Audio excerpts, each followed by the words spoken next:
MIDC मुळे आज रोजगार निर्मिती होईल. आपला हॉटेल व्यवसाय चालण्यासाठी मी आवाज उठवला की प्रसादालय बंद करा. फार अख्ख्या जगामध्ये माझ्यावर टीका झाली, म्हणजे हा प्रसाद आहे. अरे प्रसाद काय असतो? प्रसाद घुगरी आणि लापशी असते. हा कुठला प्रसाद? याच्यामध्ये पोळी पण आहे, भात पण आहे, मिठाई पण आहे, वरण पण आहे, डाळ पण आहे. हे जेवण झालं, हा प्रसाद नाहीये. आणि या ठिकाणी लोकांनी येऊन, साई भक्तांनी येऊन प्रसाद घ्यावा, आमचा विरोध नाही. पण रात्री दारू पिऊन लोक प्रसाद खायला जायचे.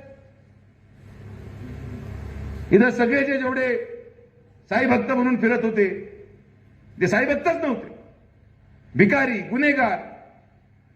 जेवायचं, 500 रूमला झोपायचं, परत सकाळी आपल्या कामाला लागायचं.